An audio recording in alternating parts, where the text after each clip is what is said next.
ನಮಸ್ಕಾರ, ಇನ್ಸ್ಟಾ ಭೂಮಿಗೆ ಸ್ವಾಗತ. ನಾನಿವತ್ತು ಬಿ ಡಿ ಎ ರಿಲೇಟೆಡ್ ತುಂಬ ಇಂಪಾರ್ಟೆಂಟ್ ಇನ್ಫಾರ್ಮೇಷನ್ನ ತೊಗೊಂಬಂದಿದ್ದೀನಿ. ಸೊ ಬಿ ಡಿ ಎನಲ್ಲಿ ನೀವು ಸೈಟ್ ಅಲಾಟ್ಮೆಂಟ್ ಮಾಡ್ಕೋಬೇಕಿದ್ರೆ ಏನೆಲ್ಲ ಪ್ರೊಸೀಜರ್ ಇರುತ್ತೆ ಅನ್ನೋದು ನಾನಿವತ್ತು B D A Bangalore development authority ಮ್ಯಾನ್ಯಲ್ನ ರಿಸರ್ಚ್ ಮಾಡಿ ಏನು ಕೀ ಪಾಯಿಂಟ್ಸ್ ಇದೆ ಅದ್ರ ಬಗ್ಗೆ ನಿಮಗೆ ಡೀಟೇಲ್ ಆಗಿ ಎಕ್ಸ್ಪ್ಲೈನ್ ಮಾಡ್ತೀನಿ. ಈ ವಿಡಿಯೋನ ಕಂಪ್ಲೀಟಾಗಿ ನೋಡಿ. ಕೊನೆಯಲ್ಲಿ ಎಲ್ಲರೂ ನೆಗ್ಲೆಕ್ಟ್ ಮಾಡುವಂತಹ ಒಂದು ಇಂಪಾರ್ಟೆಂಟ್ ಪಾಯಿಂಟ್ ಇದೆ, ಅದ್ರ ಬಗ್ಗೆನೂ ನಾನು ನಿಮಗೆ ನೀಟಾಗಿ ಹೇಳ್ತೀನಿ. ಸೊ ಆ ಕೊನೆ ಪಾಯಿಂಟ್ ಅರ್ಥ ಆಗಬೇಕು ಅಂತ ಅಂದರೆ ನಾನು ಈ ವಿಡಿಯೋಲ್ಲಿ ಎಕ್ಸ್ಪ್ಲೈನ್ ಮಾಡುವಂತಹ ಎಲ್ಲ ಪಾಯಿಂಟ್ಸ್ನ ನೀವು ಗಮನ ಇಟ್ಟು ಕೇಳ್ತಾ ಹೋದರೆ ಆ ಕೊನೆ ಪಾಯಿಂಟು ಅರ್ಥ ಆಗುತ್ತೆ. ಮತ್ತು ಬಿ ಡಿ ಎದು complete process on book records ಏನಿದೆ ರೂಲ್ಸ್ ಅದನ್ನು ನಿಮಗೆ ನೀಟಾಗಿ ಎಕ್ಸ್ಪ್ಲೈನ್ ಮಾಡ್ತೀನಿ. ಬನ್ನಿ, ಜನರಲ್ ಪಬ್ಲಿಕ್ಗೆ ಬಿ ಡಿ ಎ ಹೇಗೆ ಸೈಟ್ ಅಲಾಟ್ಮೆಂಟ್ ಆಗುತ್ತೆ ಮತ್ತೆ B D A allotment off site rules 1984 ಏನು ಹೇಳುತ್ತೆ ಅದ್ರ ಬಗ್ಗೆನೂ ಡೀಟೇಲ್ಸ್ ಕೊಡ್ತೀನಿ. ಸೊ ಫಸ್ಟ್ ಬೇಸಿಕ್ ಕ್ವೆಶ್ಚನ್, ಯಾರ್ಯಾರು ಅಪ್ಲಿಕೇಶನ್ ಹಾಕೋದಕ್ಕೆ ಎಲಿಜಿಬಿಲಿಟಿ ಸಿಗುತ್ತೆ ಅಂತ ಎಕ್ಸ್ಪ್ಲೈನ್ ಮಾಡ್ತೀನಿ. ಫಸ್ಟ್ ಪಾಯಿಂಟ್, 18 ವರ್ಷದಿಂದ ಮೇಲ್ಪಟ್ಟವರಾಗಿರಬೇಕು. ಸೆಕೆಂಡ್ ಪಾಯಿಂಟ್, ಮಿನಿಮಮ್ 15 ವರ್ಷದಿಂದ ಕರ್ನಾಟಕದಲ್ಲಿ ರೆಸಿಡೆಂಟ್ ಆಗಿರಬೇಕು.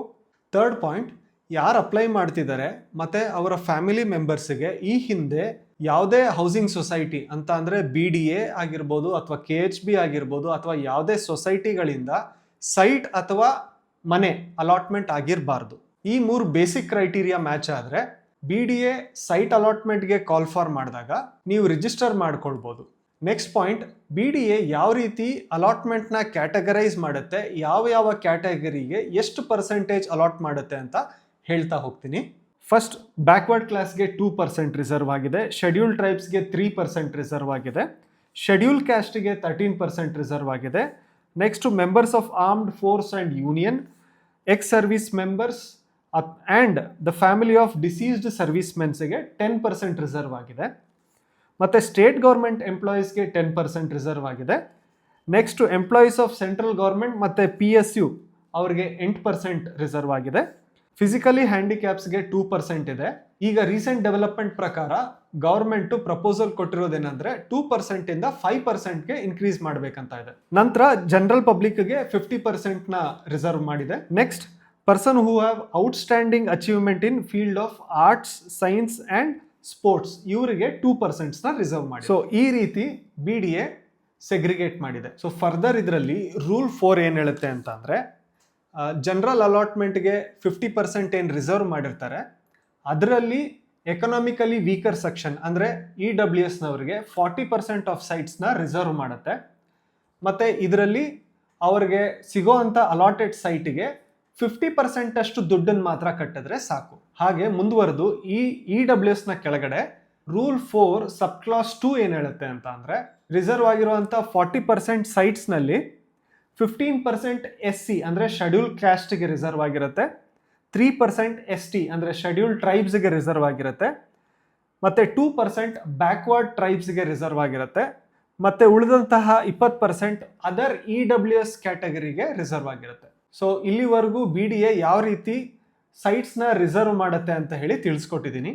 ಸೊ ನೆಕ್ಸ್ಟ್ ಬಂದು ನೀವು ಅಪ್ಲಿಕೇಶನ್ ಹಾಕಿದ ನಂತರ ಯಾವ ರೀತಿ ಸಿನಾರಿಯೋಸ್ ಬರುತ್ತೆ, ಏನಾದರೂ ಅನ್ಫೋರ್ಸೀನ್ ಸಿಚುವೇಶನ್ಸ್ ಬಂದಾಗ ಯಾವ ಥರ ನೀವು ಹ್ಯಾಂಡಲ್ ಮಾಡ್ಬೋದು ಅಂತ ಹೇಳ್ತೀನಿ. ಸೊ ಈ ಸಿಚುವೇಶನ್ ಅಲ್ಲಿ under rule 8 sub class A ನಲ್ಲಿ ಅಪ್ಲಿಕೆಂಟ್ ಏನಾದರೂ ಡೆತ್ ಆದರೆ ಅವರ ಹೆಂಡತಿ ಅಥವಾ ಫೀಮೇಲ್ ಅಪ್ಲಿಕೆಂಟ್ ಆದರೆ ಅವರ ಗಂಡ, ಸೊ ಗಂಡ ಹೆಂಡತಿ ಇಬ್ರು ಡೆತ್ ಆದರೆ ಅವರ ಮಕ್ಕಳು ಇದನ್ನ ಫರ್ದರ್ ಅಪ್ಲಿಕೇಶನ್ನ ಫಾರ್ವರ್ಡ್ ಮಾಡ್ಕೋಬಹುದು. ಸೊ ನೆಕ್ಸ್ಟ್ ಪಾಯಿಂಟ್ ಬಂದು, ನಿಮಗೆ ಸೈಟ್ ಅಲಾಟ್ ಆದ ನಂತರ ಅಲಾಟ್ಮೆಂಟ್ ಮಾಡ್ಕೊಳ್ಳೋ ಟೈಮ್ನಲ್ಲಿ ಪ್ರೈಸಲ್ಲಿ ಏನಾದರೂ ಬಿ ಡಿ ಎ ವೇರಿಯೇಷನ್ ಮಾಡ್ತು ಅಂತ ಅಂದರೆ ನೀವು ಅದನ್ನು ಬೇರ್ ಮಾಡೋದಕ್ಕೆ ರೆಡಿ ಇರಬೇಕು. ಇಲ್ಲ ಅಂತ ಅಂದರೆ ಅಪ್ಲಿಕೇಶನ್ನ ವಿತ್ಡ್ರಾ ಮಾಡ್ಬೋದು. ನೆಕ್ಸ್ಟ್ ಪ್ರೋಸೆಸ್ ಬಂದು, ಬಿ ಡಿ ಎಯಿಂದ ನಿಮಗೆ ಸೈಟ್ ಅಲಾಟ್ ಆದ ನಂತರ ನಿಮಗೆ ಸೈಟ್ ಅಲಾಟ್ಮೆಂಟ್ ಲೆಟರ್ ರೀಚ್ ಆಗಿ ವಿತಿನ್ 60 ಡೇಸ್ ಒಳಗಡೆ ಫುಲ್ ಪೇಮೆಂಟ್ನ ಮಾಡಬೇಕಾಗತ್ತೆ. ನೆಕ್ಸ್ಟ್ ರೂಲ್ 13 ಏನು ಹೇಳುತ್ತೆ ಅಂದರೆ, ಯಾವುದೇ ರೀಸನಿಂದ ನಿಮಗೆ 60 ಡೇಸ್ನಲ್ಲಿ ಪೇಮೆಂಟ್ ಮಾಡೋಕ್ಕಾಗಿಲ್ಲ ಅಂತ ಅಂದರೆ ನೀವು ಬಿ ಡಿ ಎಗೆ ಲೆಟರ್ ಬರಿಬೋದು. ಸೊ ಮ್ಯಾಕ್ಸಿಮಮ್ 120 ಡೇಸ್ವರೆಗೂ ಎಕ್ಸ್ಟೆನ್ಷನ್ ತಗೋಬೋದು. ಇದರಲ್ಲೂ ವಿತ್ ಅ ಕಂಡೀಷನ್ ಏನಂದರೆ, ನೀವು ಎಕ್ಸ್ಟೆನ್ಷನ್ ತಗೊಂಡಿರೋ ಫಸ್ಟ್ 30 ಡೇಸ್ಗೆ 18% ಇಂಟ್ರೆಸ್ಟ್ ಆ್ಯಡ್ ಮಾಡಿ ಪೇ ಮಾಡಬೇಕಾಗತ್ತೆ. ನೆಕ್ಸ್ಟ್ 90 ಡೇಸ್ಗೆ 21% ಇಂಟ್ರೆಸ್ಟ್ ಜೊತೆಗೆ ಪೇ ಮಾಡಬೇಕಾಗತ್ತೆ. ಸೊ ನಿಮ್ಮ ಪೇಮೆಂಟ್ ಎಲ್ಲ ಆದಮೇಲೆ ವಿತಿನ್ 60 ಡೇಸ್ ಒಳಗಡೆ BDA ಇಂದ ಲೀಸ್ ಕಮ್ ಸೇಲ್ ಅಗ್ರಿಮೆಂಟ್ನ ಎಕ್ಸಿಕ್ಯೂಟ್ ನೀವೇ ಮಾಡಿಸ್ಕೋಬೇಕು.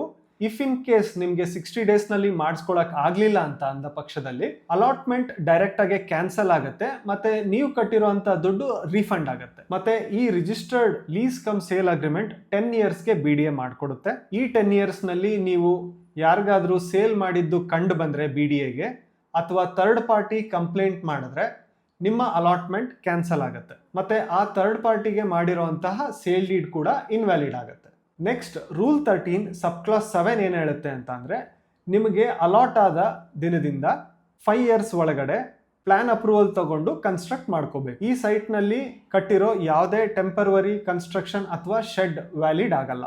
ನೀವೇನಾದರೂ ಈ 5 ಇಯರ್ಸ್ನಲ್ಲಿ ಕನ್ಸ್ಟ್ರಕ್ಷನ್ ಮಾಡಿಲ್ಲ ಅಂತ ಅಂದರೆ BDA ಅಲಾಟ್ಮೆಂಟ್ನ ಕ್ಯಾನ್ಸಲ್ ಮಾಡುತ್ತೆ.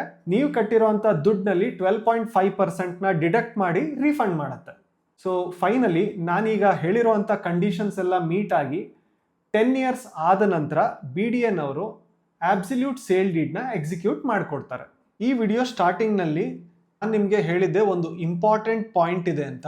ಸೊ ಆ ಇಂಪಾರ್ಟೆಂಟ್ ಪಾಯಿಂಟ್ ಏನಂತ ಅಂದರೆ ರೂಲ್ 13 ಸಬ್ ಕ್ಲಾಸ್ 10 ಏನು ಹೇಳುತ್ತೆ ಅಂತ ಅಂದರೆ ನೀವು ಕೊಟ್ಟಿರುವಂತಹ ಅಪ್ಲಿಕೇಶನ್ ಆಗಿರ್ಬೋದು, ಅಫಿಡೆವಿಟ್ ಆಗಿರ್ಬೋದು, ರಿಸರ್ವೇಷನ್ ರಿಲೇಟೆಡ್ ಡಾಕ್ಯುಮೆಂಟ್ ಆಗಿರಬಹುದು, ಅದರಲ್ಲಿ ಸುಳ್ಳು ಮಾಹಿತಿ ಅಂತ BDAಗೆ ಕಂಡು ಬಂದಲ್ಲಿ ಅಥವಾ ಥರ್ಡ್ ಪಾರ್ಟಿ ಕಂಪ್ಲೇಂಟ್ ಮಾಡಿದಲ್ಲಿ ಅಂತ ಸಂದರ್ಭದಲ್ಲಿ BDA ನಿಮ್ಮ ಸೈಟ್ ಅಲಾಟ್ಮೆಂಟ್ನ ಕ್ಯಾನ್ಸಲ್ ಮಾಡುತ್ತೆ ಮತ್ತೆ ನೀವು ಆ ಸೈಟ್ಗೆ ಕಟ್ಟಿರುವಂಥ ಫುಲ್ ಅಮೌಂಟನ್ನು ಮುಟ್ಟುಗೋಲು ಹಾಕೊಳ್ಳುತ್ತೆ. ನಾನಿವತ್ತು ಕೊಟ್ಟಿರುವಂಥ ಮಾಹಿತಿ BDAನಲ್ಲಿ ಸೈಟ್ ಅಲಾಟ್ಮೆಂಟ್ ಮಾಡ್ಕೊಳ್ಳೋರಿಗೆ ತುಂಬಾ ಯೂಸ್ಫುಲ್ ಆಗುತ್ತೆ ಅಂತ ಅಂದ್ಕೊಂಡಿದ್ದೀನಿ.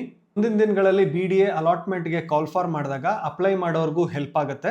ಮತ್ತೆ ಇದು ರಿಲೇಟೆಡ್ ಫರ್ದರ್ ಏನೇ ಡೌಟ್ಸ್ ಇದ್ರೂ ನೀವು ನಮಗೆ ಕೆಳಗಡೆ ಕಮೆಂಟ್ ಸೆಕ್ಷನ್ ಅಲ್ಲಿ ಕೇಳ್ಬೋದು.